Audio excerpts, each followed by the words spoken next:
तो मैं मंच पर आमंत्रित करना चाहता हूं हमारे युवाओं के चहेते, युवाओं के दिल की धड़कन, राष्ट्रीय युवा विकास परिषद के अध्यक्ष किसले किशोर जी को। भैया मंच पर आए और साथ ही साथ मैं आमंत्रित करता हूं महुआ के लोकप्रिय डॉक्टर मुकेश रोशन जी को कि आप भी मंच पर आए। और साथ ही साथ मैं आवाज देना चाहता हूं उस शख्सियत को जो लगातार निर्माण मंच से जुड़े हुए हैं। जब भी कोई आयोजन होता है तो ये हमेशा दर्शक के दीर्घा में मौजूद होते हैं और हमेशा साथ देते हैं कार्यक्रम को सफल बनाने में। इनको कई दफा बेस्ट ऑडियंस अवार्ड के लिए नवाजा जा चुका है। तो ये है हमारे वैशाली जिला के वरिष्ठ चिकित्सक doctor Om Prakash जोरसिया sir. Sir आप मंच पर आए।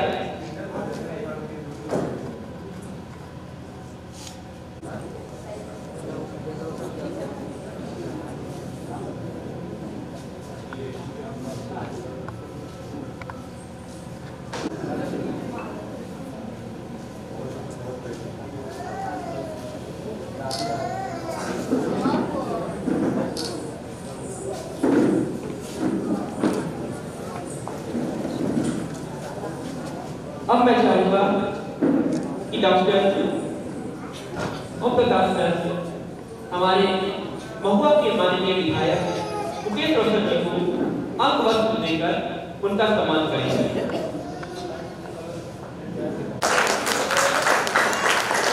अब हम चाहेंगे कि डॉक्टर ओम प्रकाश सर मुकेश रोशन जी को प्रतीक चिन्ह देकर सम्मानित करेंगे।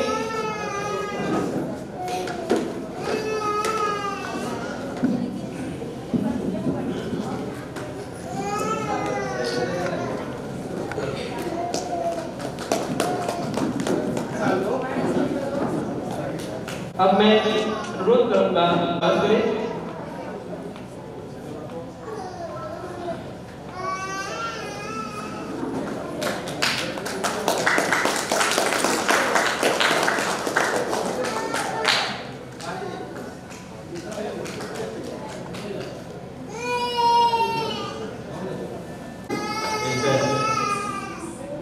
जगदीश चंद्र माथुर प्रेक्षागृह में उपस्थित मंच पर आज के इस कार्यक्रम के उद्घाटनकर्ता हम सबके बहुत ही प्रिय और बहुत कम वक्त में विधायक के तौर पर पूरे बिहार में उन्होंने लोकप्रियता हासिल की, महुआ के आदरणीय माननीय विधायक डॉक्टर मुकेश रोशन जी हम सबके बीच उपस्थित हैं। हम चाहेंगे एक बार जोरदार ताली से अभिनंदन करें, स्वागत करें।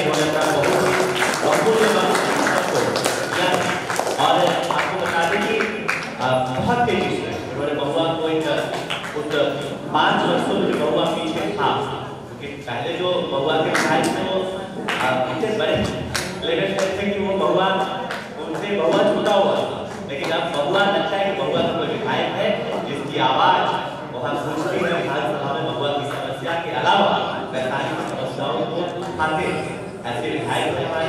साथ ही मंच पर उपस्थित हम सबके आदरणीय, हम सबके अभिभावक आदरणीय डॉक्टर ओम प्रकाश जोरसिया सर आप आते हैं।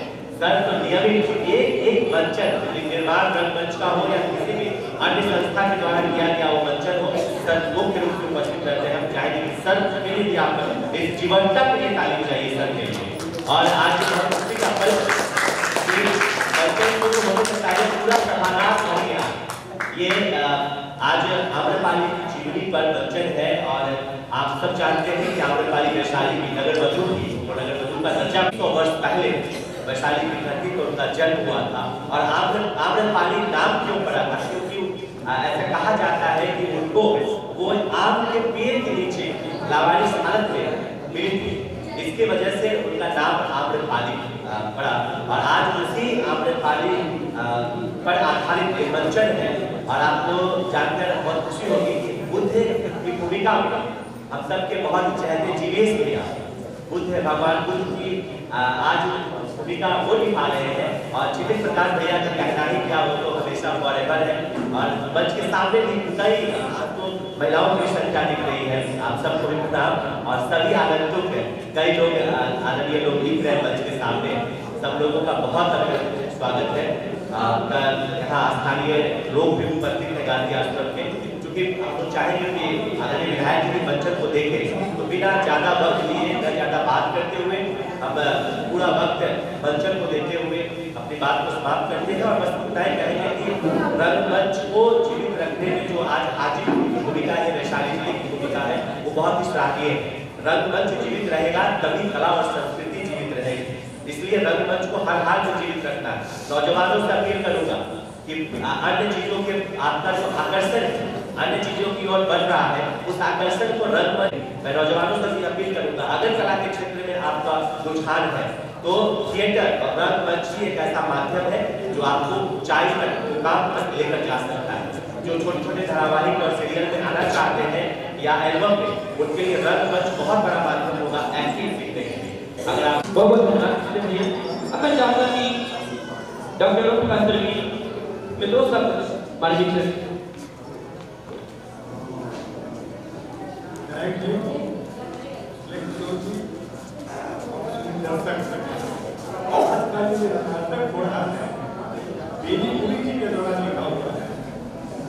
बचपन से उनकी कहानियां पढ़ते थे और उन्हें कहा जाता था शब्दों का जादूगर।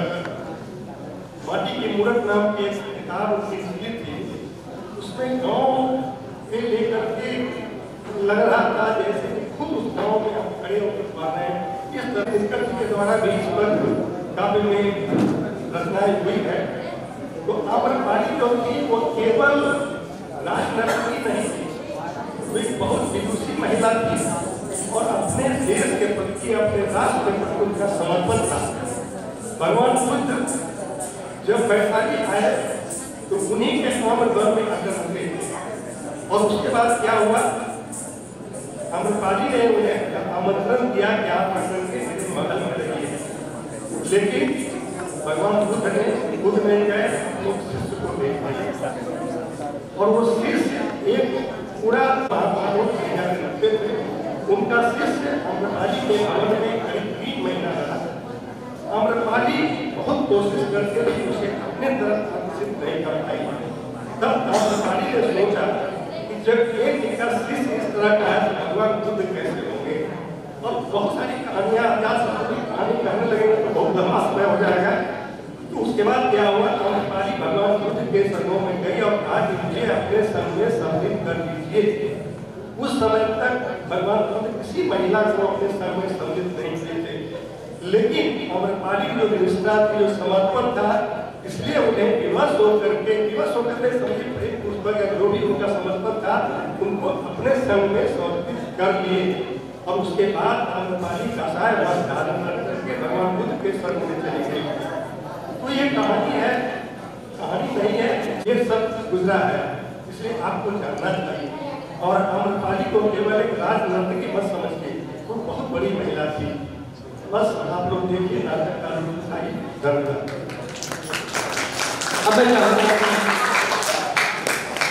महुआ के माननीय विधायक मुकेश रोशन जी, आप भी 2 शब्द हमारे बीच रखते हैं।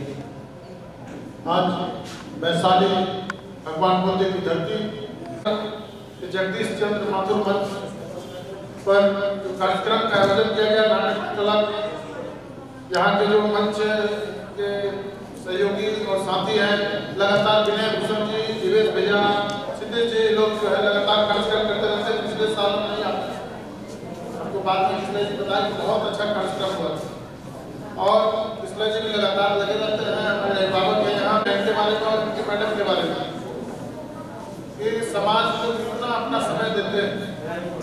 और आज भगवान बुद्ध और आम्रपाली का मंचन होना है, कलाकार अपने कला को दिखाएंगे, हम लोग उसका आनंद ले।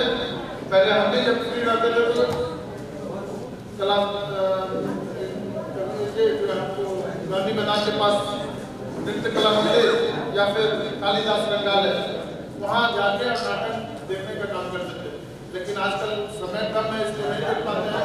और सबसे खुशी की बात है कि इतने सारे दर्शक नाटक जल्दी को देखने आता नहीं, लेकिन जब अच्छा नाटक होता है तो अच्छे लोग भी वहाँ आते हैं और और उस कला को देखते हैं, उसको अपने जीवन में उतारते हैं। बहुत बहुत धन्यवाद। आम्रपाली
विश्व से परिचय करवाया।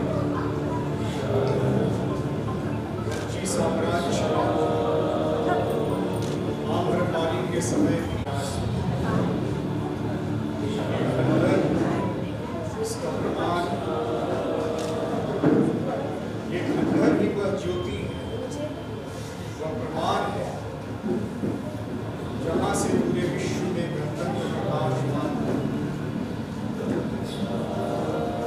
जितना खोलोगे जितना खोजोगे ज्ञान के सागर के समान। साहित्यकारों ने इतिहासकारों ने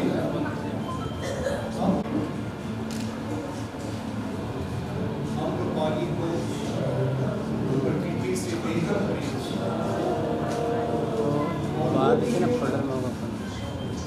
वह स्वयं जो सीखा धरनी से उत्पन्न धरनी में ही समाप्त। मित्र अरुण से संगीत सीखी तलवार बाजी और राज्य का शिक्षण मिले। मधुलिका से हर गृहस्थी और महिला मुस्ती समझती वो समझती थी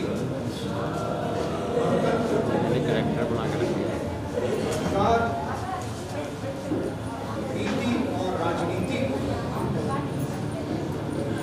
उसने मेरे साथ साक्षात्कार किया। सिपाही सकते को नमस्त पराजित कर और टीमों को लौटने के लिए विवश और मुख्यमंत्री के कृत्यों को उजागर कर उनमें राजनीति का विरोध करते हैं और वैशाली के लोगों की जनता के अंदर गणतंत्र को लेकर के जागरूकता करते।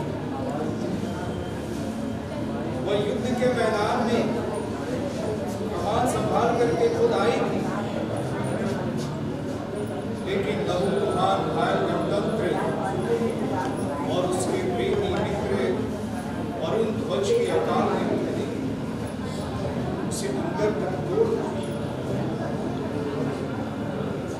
क्या वैशाली का गणतंत्र समाप्त हो गया? यह संभव नहीं। वैशाली का गणतंत्र कभी समाप्त नहीं हो सकता।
भैया मोबाइल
नाचते हो किसके लिए? किसके लिए? मधु, मधु, इसके लिए। तेरे लिए अरुण, तेरे लिए भेजा भारत, तेरे लिए।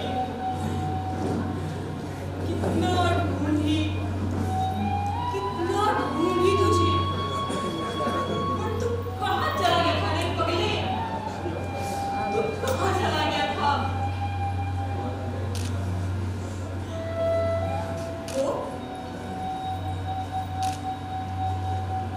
तुम्हें देखना चाहती, तुमसे मिलना चाहती थी, तुमसे बातें करना चाहती थी।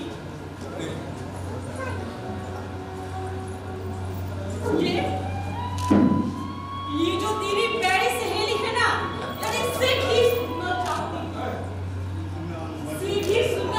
है ये।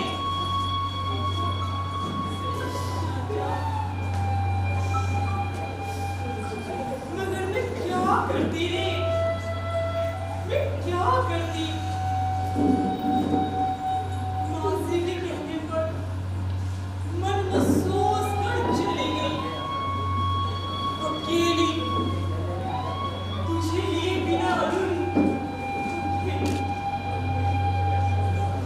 रास्ते भर मेरी आंखें तुझे ढूंढती रही,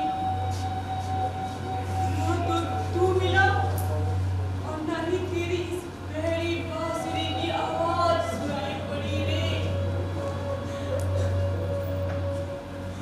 नहीं तेरी इस बांसुरी की आवाज।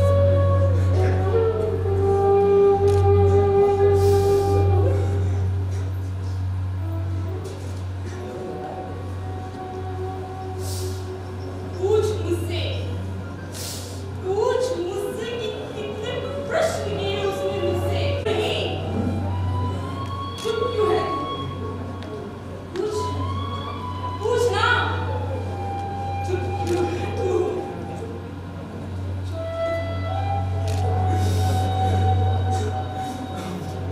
पागल हो गई मैं, तुम दोनों के सवालों से पागल हो गई मैं। तुम दोनों के सवालों का क्या उत्तर दूं मुझसे? और तुझे क्या उत्तर दूं?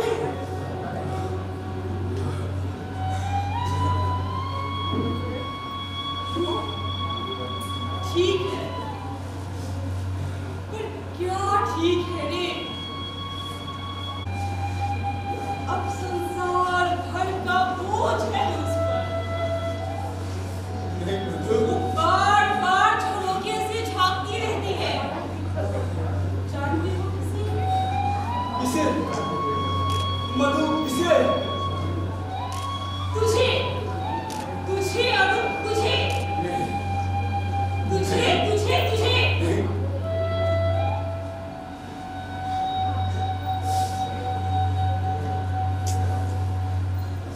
तभी तो बार जीप करती थी हमारी।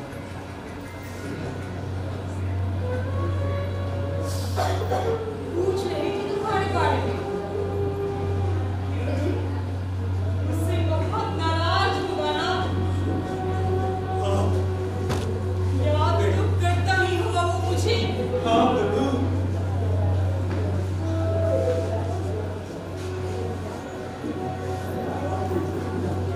परसों से ठीक से खाई नहीं है।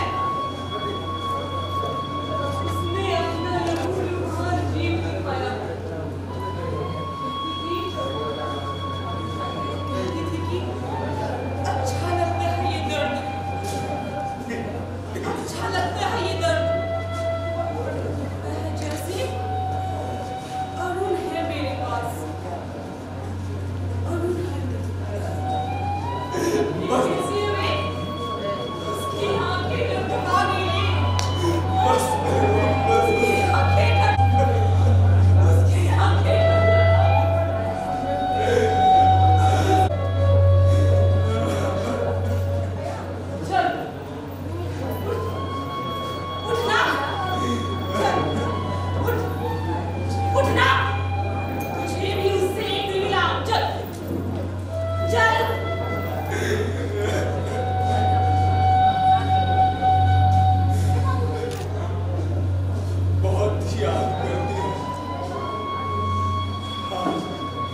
पागलों की तरह क्यों हंस रहे हो?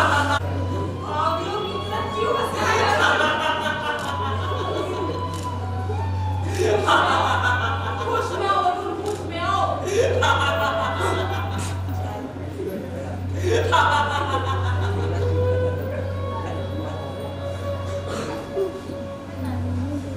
अगर मैंने होश खो दिया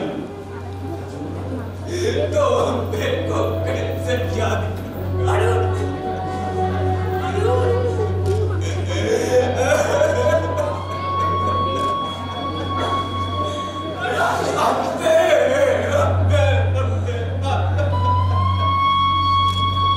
ये तुझे क्या हो गया है अरुण? ये तुझे क्या हो गया है? होश में आओ, होश में आओ अरुण। ओफो! तू नहीं सुधरेगा, तू नहीं सुधरेगा।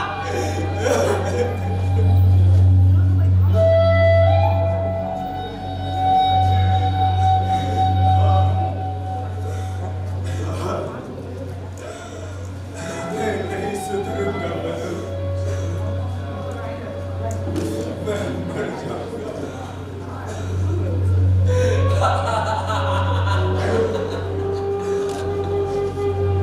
अब मैं तुझे याद करती है, मौजी को याद करती है, अम्मा को याद करती है, करती है।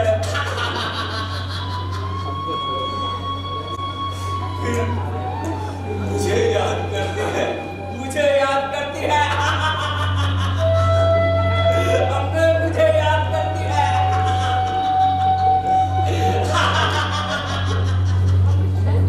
अम्मे मुझे याद करती है।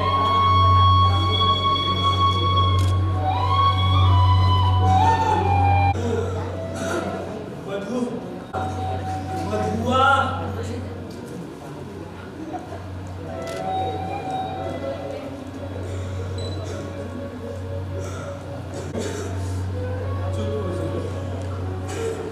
देख मधु, समझ, तू नहीं जानती कला,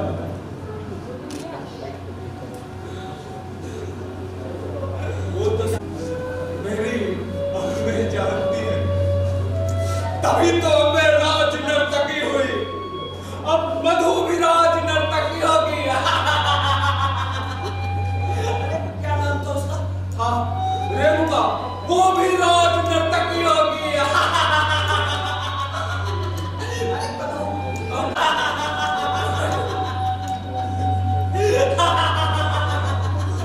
हंसो मधु, हंसो।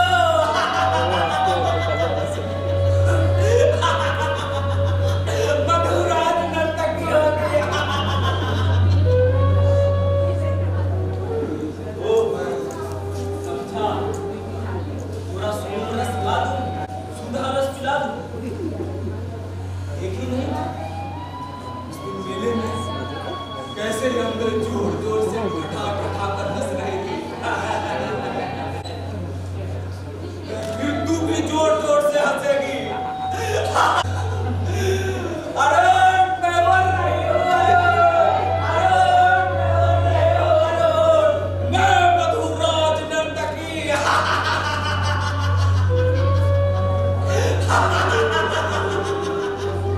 हजार हजार राजकुमारों का सर, मुकुट, मैं मर रही हूँ अरुण, मैं मर रही हूँ।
से साक्षात्कार के बाद मैं प्रसन्न थी। लगा कि जीवन के उलझनों को सुलझा लूंगी,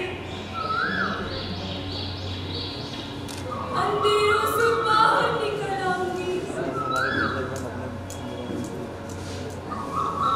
मगर कि अंधेरा दीवार बना होगा। अब चुप भी करो ना।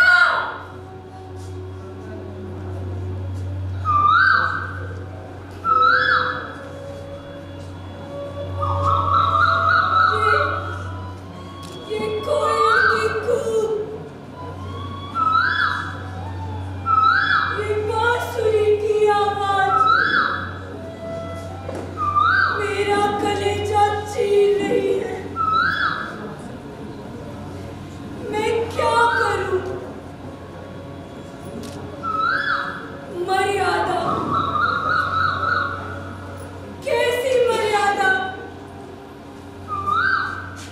कौन सी मर्यादा? कहाँ की मर्यादा? किसकी मर्यादा?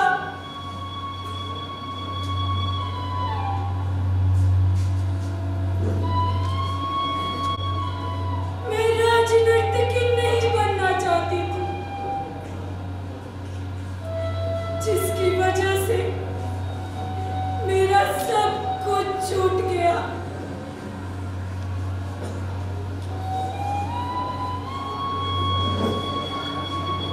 क्या ये संग की जबरदस्ती नहीं है?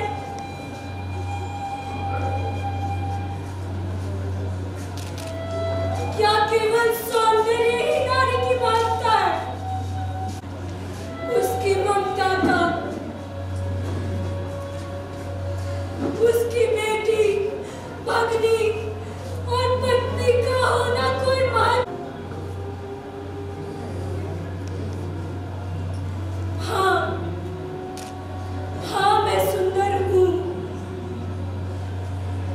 मुझे विधाता ने अपार रूप दिया है।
देखा। ये लो देखो मित्र, तुमने कैसे जाना? मंत्री हो मित्र, इतना तो जानना ही होगा, ये तो वैशाली की राज नर्तकी अम्रपाली और पूरे वृज्जी संघ को इस पे बहुत घमंड है। हाँ मित्र, ये अद्भुत नारी है। हाँ, अद्भुत नारी, अपूर्व सुंदरी।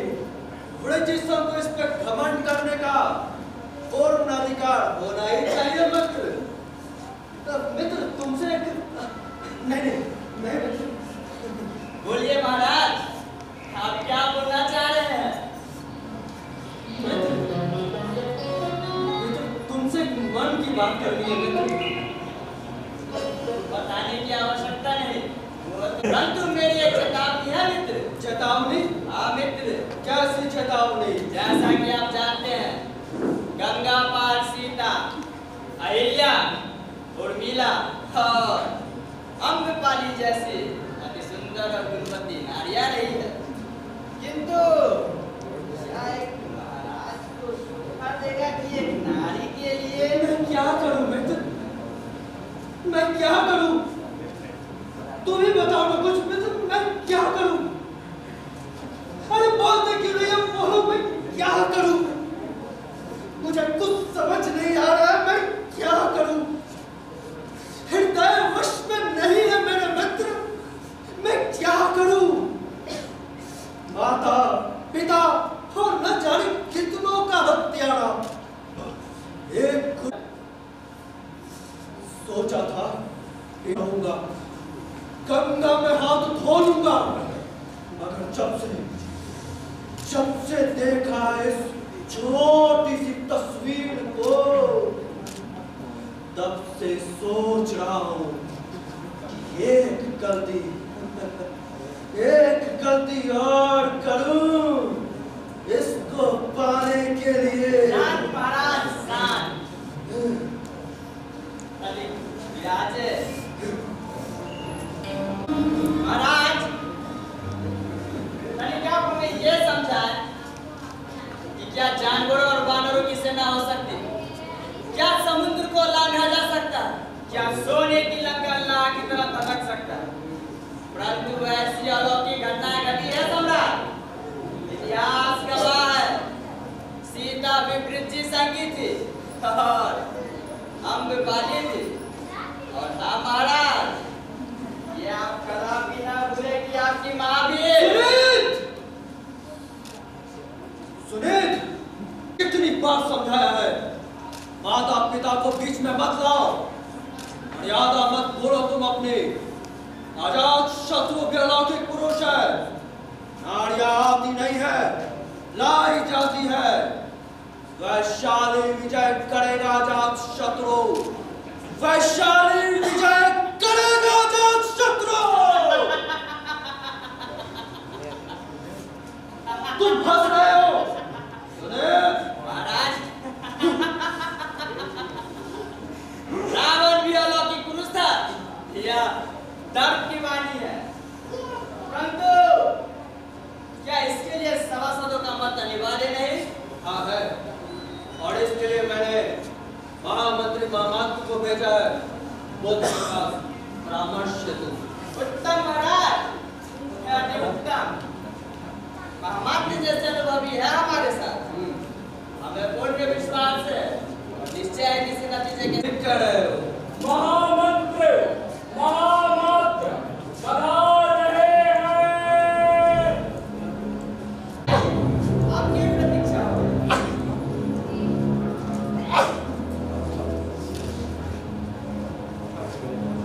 शुभ प्रभात महामात्र। राजे महाराज की जय हो। महाराज,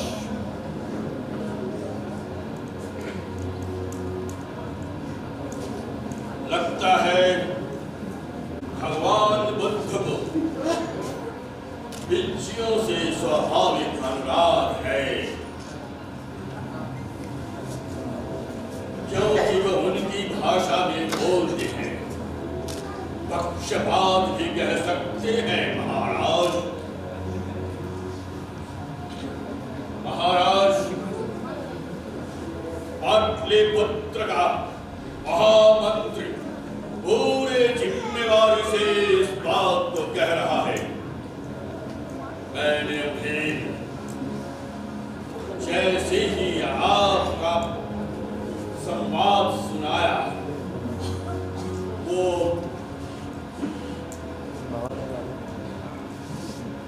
क्या भिक्षुवर विंचियों की सभा होती है और उनमें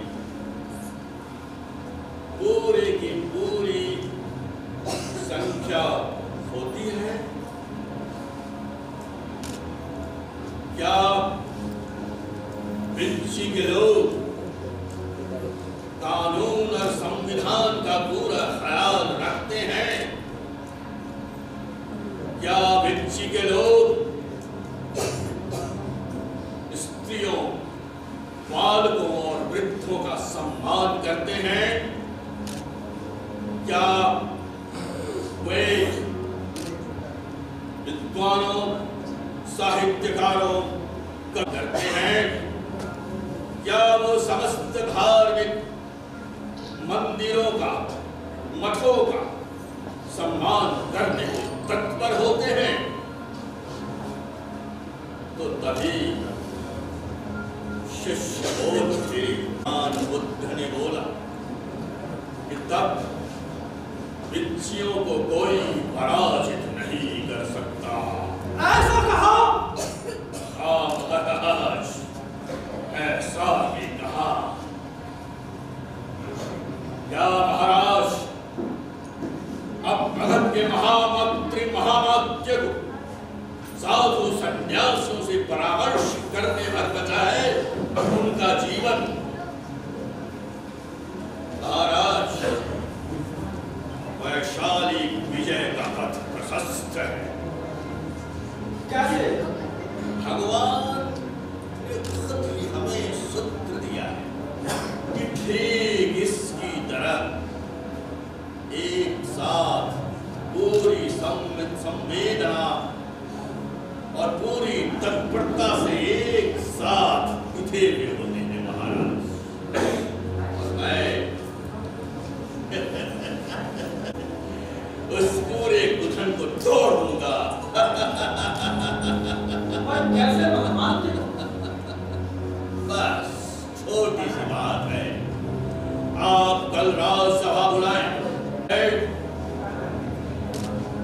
मैं विंचियों को प्रेम उपहार भेजूंगा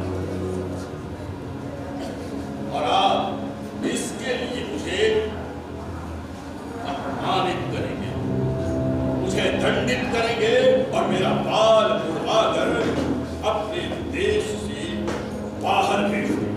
बस इतना ही करना है। नहीं नहीं नहीं बाबा, नहीं, ये मुझसे नहीं होगा महामान्य, नहीं।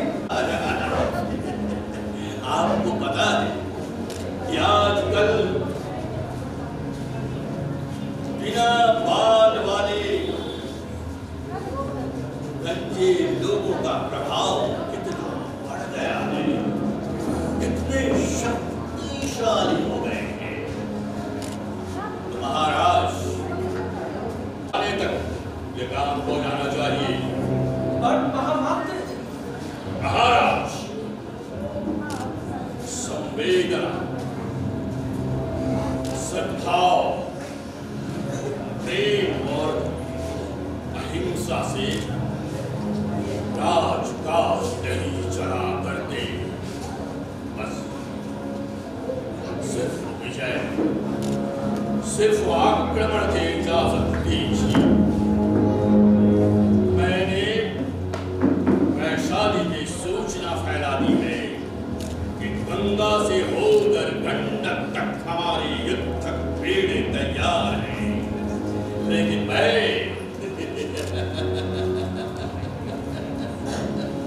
पश्चिम से आक्रमण करने के लिए पथ प्रशस्त कर रखा है।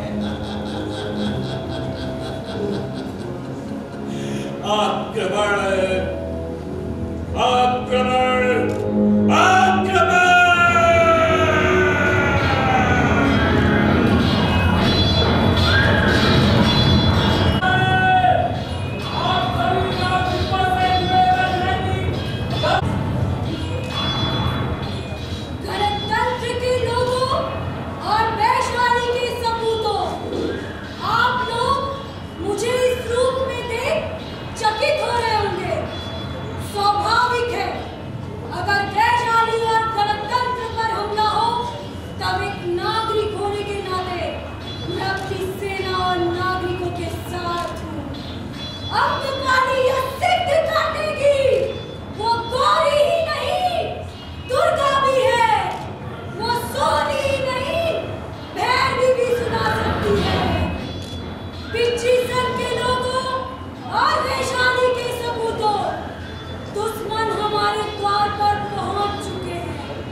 उसकी तलवार हमारी गर्दन होगी और हम यहाँ विवाद कर रहे हैं कि युद्ध करे या नहीं।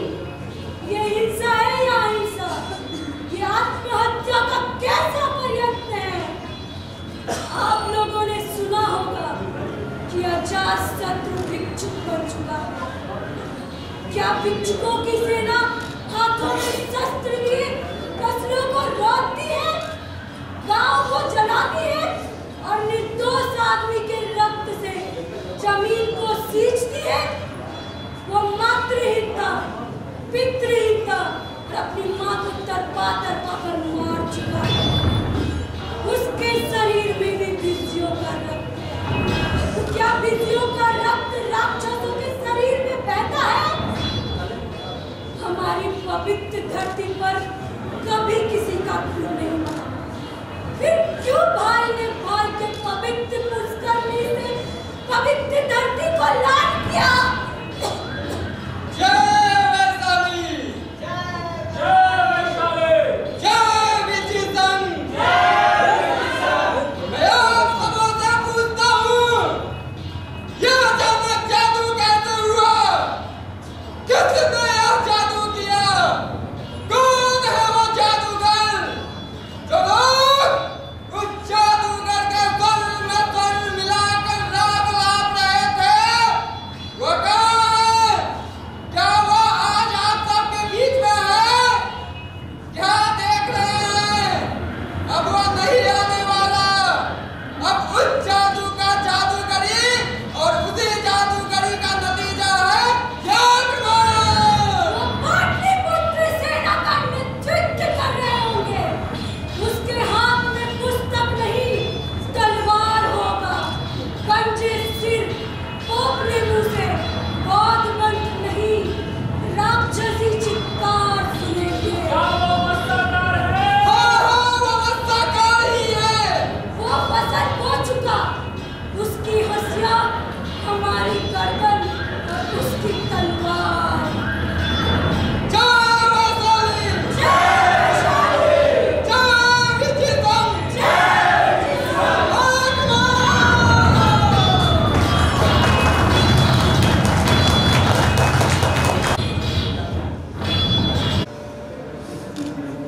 दीदी, दीदी,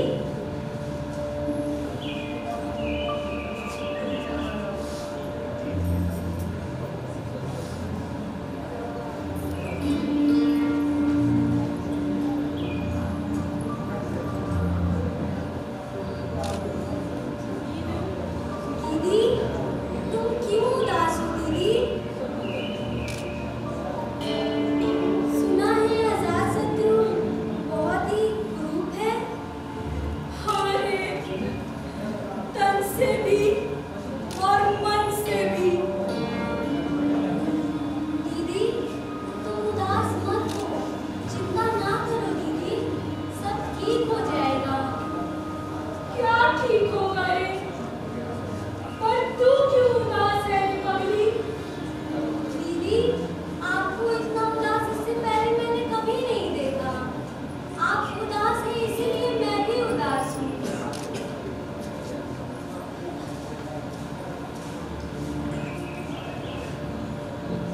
सावधान!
तथा ही शर्मा है राजनर्तकी।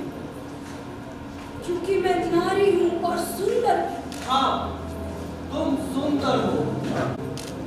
ये भी सच है कि मगधपति को धनुष और तलवार के साथ वत्साकार पे भी कम नाज नहीं है। ओह! तो तुम उनसे नाराज हो? मंत्री वही जो विजय का पथ प्रशस्त करे। चाहे वो घृणित उपायों से ही क्यों ना। विजय का पथ हमेशा से रक्त और कीचड़ से सना होता है राजनर्तकी। भगवान ने आपको यही शिक्षा दी थी।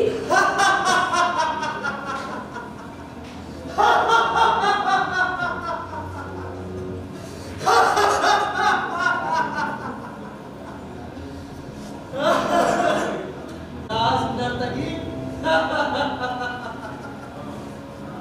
भगवान ने तो मुझे कुछ और ही शिक्षा दी थी, परंतु एक छोटी सी वस्तु ने मुझे यहाँ आने को विवश किया, बदल दिया उसने। देखना चाहोगी वो चीज? हाँ, बोलो, देखना चाहोगी? ये लो, देखो, देखो।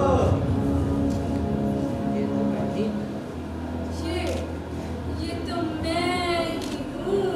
हाँ, इसी छोटी सी वस्तु ने मुझे यहाँ आने को विवश किया है। तो आप राज्य के लिए वैशाली नहीं आए, केवल सौंदर्य के लिए आए हैं। बिल्कुल सही समझा राजनर्तकी। सौंदर्य जो राज्य से भी अधिक क्षणिक हो। सौंदर्य लोभक, मोहक और आकर्षक है। क्षणिकता दिव्यता की अनुचरी है या तो सचरिक।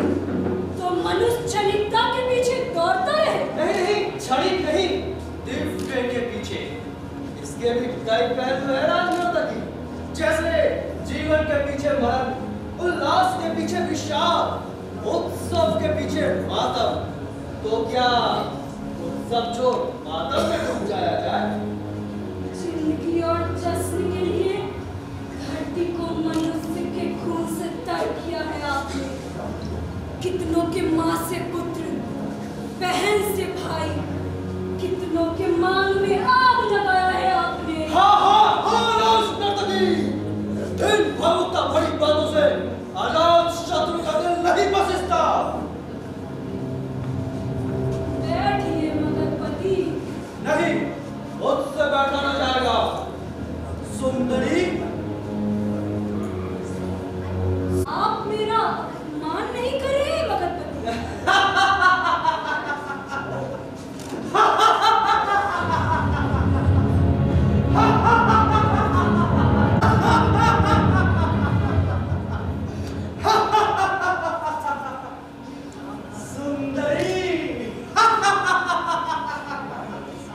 क्या नारी सिर्फ सुंदरी होती है? हाँ, जो सुंदरी नहीं वो नारी नहीं, और जो वीर नहीं वो पुरुष नहीं।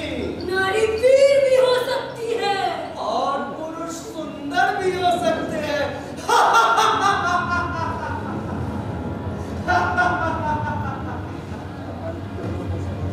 क्यों?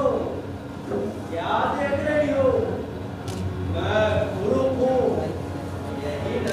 नहीं, इसके पीछे की चीज देख रही हूँ मगधपति। तुम मुख मुद्रा पढ़ सकती हो? आप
अच्छा हाँ, फिर क्या हुआ? फिर बलशाली व्यक्तियों के बीच जो होता है वह समान बलशाली मैं कुछ समझा नहीं। बल सिर्फ धनुष और तलवार में ही नहीं होते मगधपति, बल वैसे भी होते हैं जहाँ तलवार मोम की तरह पिघल जाती है और धनुष तिनके की तरह बिखर जाते हैं। भगवान के पास भी निशस्त्र गए थे और यहाँ भी निशस्त्र आए। तो बस भ्रम में मत रहना कि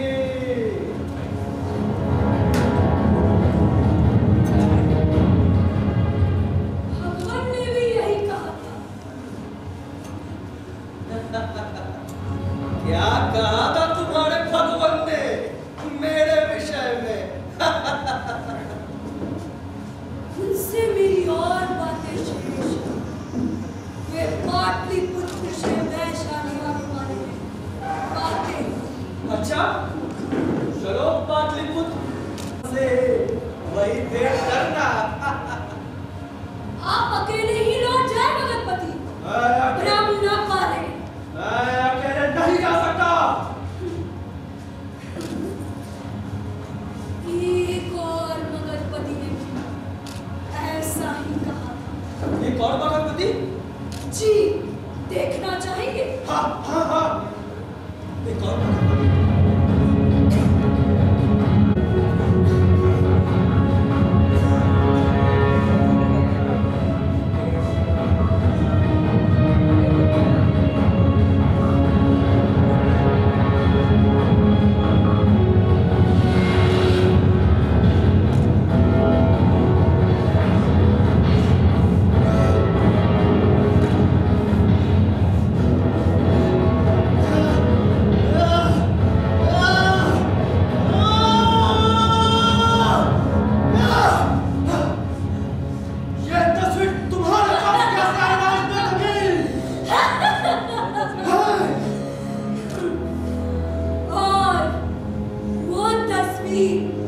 आपको कहाँ मिली मगधपति?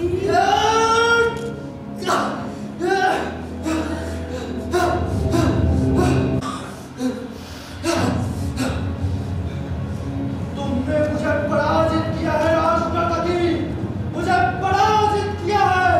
मैं फिर आऊंगा, मैं फिर आऊंगा। ठहरिए मगधपति,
अति शीघ्र ठीक हो जाएगी। बस कमियां चेंज कर दें।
तीर मुझे क्यों नहीं लगने दिया?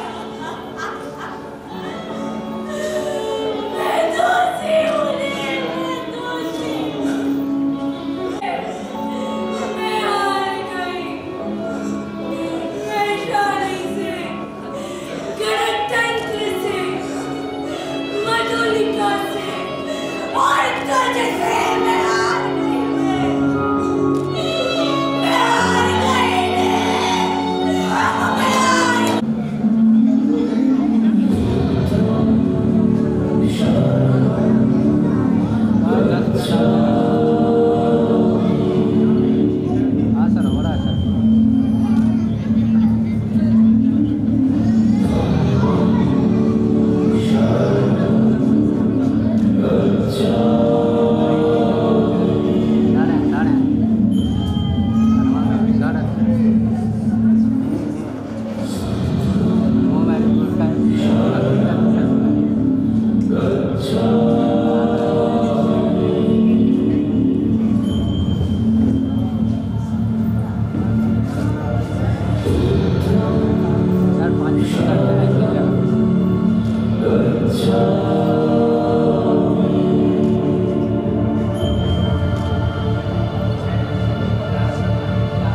मौका मिल रहा है कि शुभ रात्रि कहें तो शुभ रात्रि।